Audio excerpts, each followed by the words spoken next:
I'm Elizabeth Walker-Young. I'm the manager of programs with Canucks Autism Network.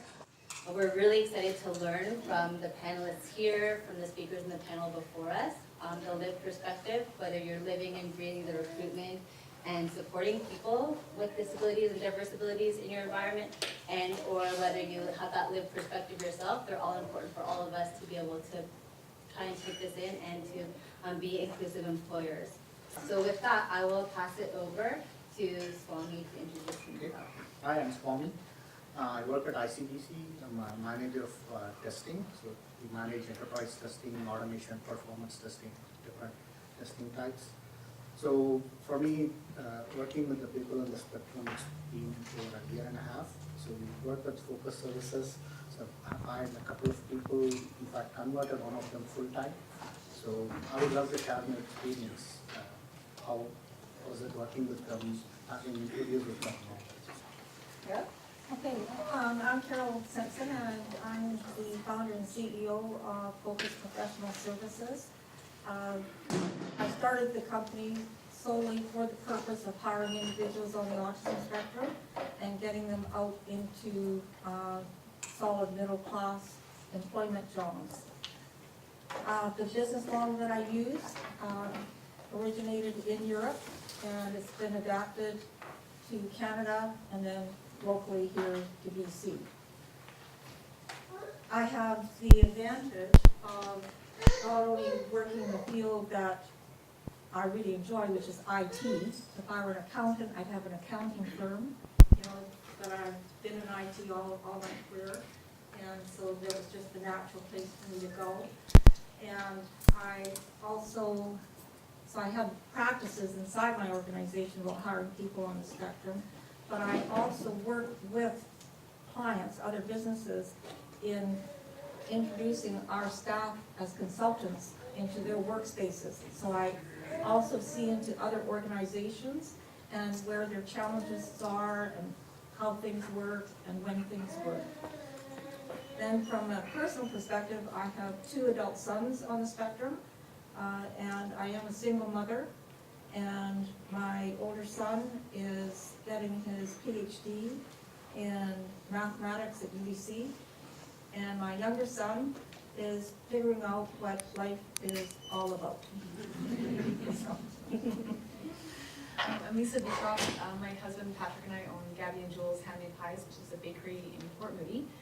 We opened the bakery just about 2.5 years ago. It came out of our existing business, which is Cafe Devano. We have 3 cafes in Coquitlam, Port Moody, and Burnaby. When we opened the bakery, it was named after our 2 daughters, Gabriella and Juliana.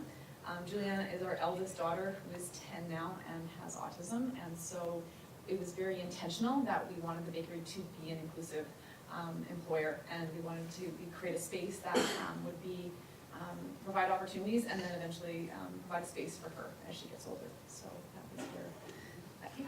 All right, we'll start with Swami. If we think of recruitment involving 4 key components: sourcing, interviewing, selection assessment, and onboarding, what did you initially find most challenging, and how did you address this? Yeah. So with regards to the roles that we look at for my department, so we need not just manual testers, people with some programming skills. So those are like test developers, what we were looking at. And when we started this idea of looking at people from the spectrum, and let's see how we can set up this model at ICBC for Information Services Department. So we started it as an experimentation first. So we got some resumes from Carol. We provided her the skill sets that we need, and then we got them trained on those kind of like Java, Selenium, automation and all that.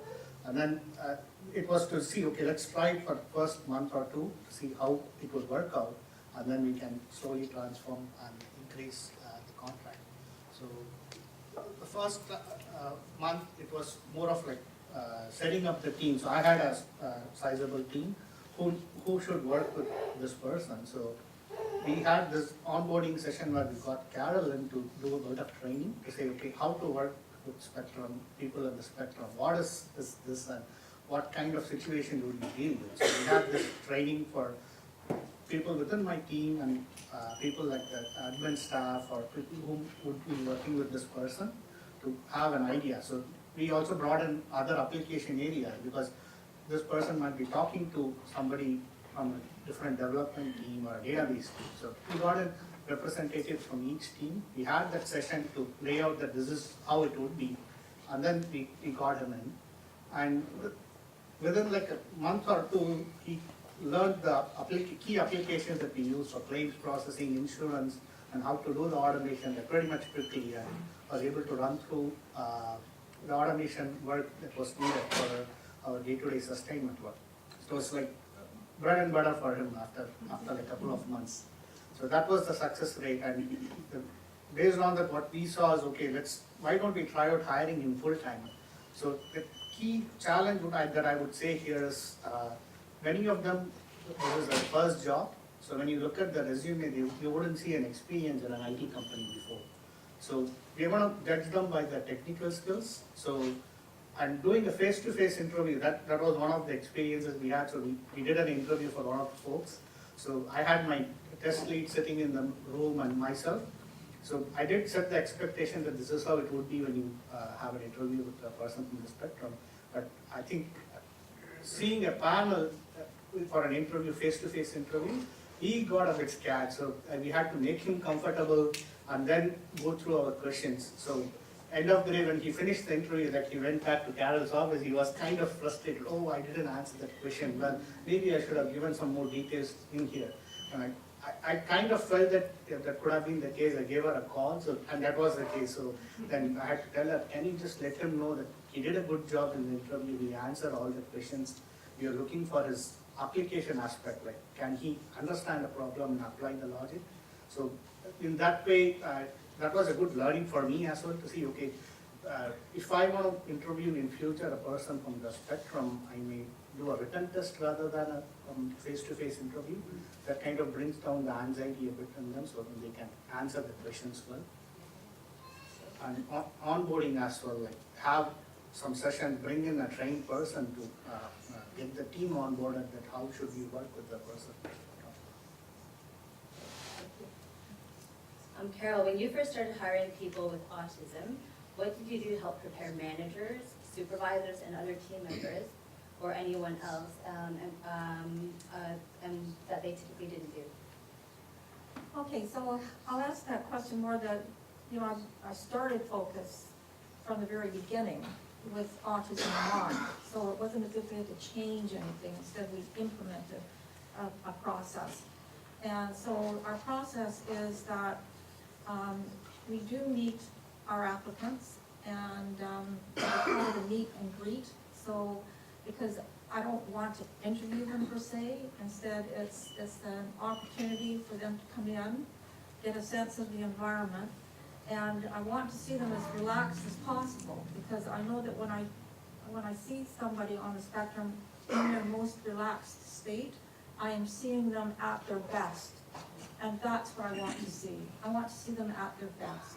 So it's more like a social chat, and I'm just looking to see if I can carry on a conversation where I talk, they talk, I talk again, and they're engaged. Then from there, and I'm also in that interview, I'm for that meet and greet, I'm looking for, do I get a sense that the person is coachable? Because that's really important, and that's true for anybody, whether they're on the spectrum or not. And so those people who I feel would do well in a work environment where they're always learning and things are always changing, we have them come back and we put them through a battery of aptitude tests. And those aptitude tests are natural abilities in areas that are important to IT. And just because you're on the spectrum doesn't necessarily mean, just like Dr. Warning said, that you're going to be good in IT. So once we establish that somebody's got the aptitude, we then put them through 90 hours of training. And it's employment retention training. And that was what Beatty was referring to as business etiquette. And it's very much about how to behave in the workplace. and what to expect and what is expected of you. So that when they go out into our client sites, they feel very comfortable and confident that they know what is expected of them. And when things come up and, you know, go off kilter, which they will do, you know, for all of us, that's true, they know how to handle it. So, so it's a matter of getting over those hurdles of thinking that, no, these individuals have talent and they may not have the previous experience, but they've got the capability of doing these very complex jobs, and they just need that opportunity to shine. And so that's what we do, and then, yeah. So, Yeah, okay. Lisa, in your experience recruiting individuals with autism, were there any things that you were pleasantly surprised about, and then conversely, any do-overs? Yeah, lots of both, I would say. And it kind of goes back to the expectation that everybody's going to be the same, because that's not the case for anybody, and certainly not with our experience hiring individuals on the spectrum. It's been different for each one of them. We've learned so much from all of it. Pleasantly surprised, I mean, I think that seeing the team rally behind a lot of these individuals, either like in a really positive way, like somebody that comes in, this young man who he is just a little ball of joy. Like he just comes in and it's hard not to be like, it's so infectious, and he just brings this happiness.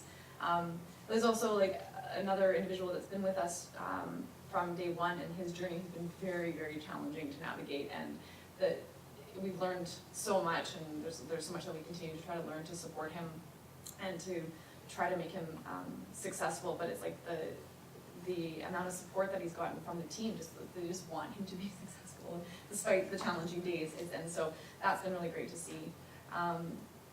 What I've learned for our organization, what has become key is getting key strategic alliances with organizations that are supporting individuals, and having that set up from the get-go. I've become very clear on our expectations with job coaching and ongoing support, because what we found is kind of have this honeymoon period where everything's going well, and you're like, okay, this is great, and it's like all of a sudden things totally go off the rails 3 months later, and it's like, okay, I need to come back, circle back and help us.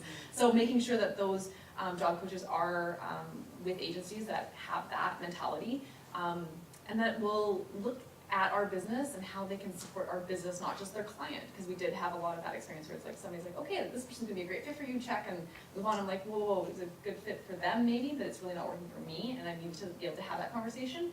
And I'm very upfront, and I'm very frank about that, and I think that's so important. Like, I'm not helping anybody saying, yeah, it's fine, and then I'm gonna have to let them go. I'm like, this is what I need to address, this is what I need your help with, and that has proven to be very successful, and we've made some great, we're getting actually spoiled with the job coaches that we're working with right now, because they're just so fantastic, and they're really, they're an extension of our team, and they understand our business very well and what we need, and I just kind of go to them first. I'm like, hey, so I need this, keep everybody in mind, and it's fantastic to have those relationships in place. Based on your experiences, in your opinion, were there any gaps? Where are the gaps and what could be done to support organizations and efforts to become? I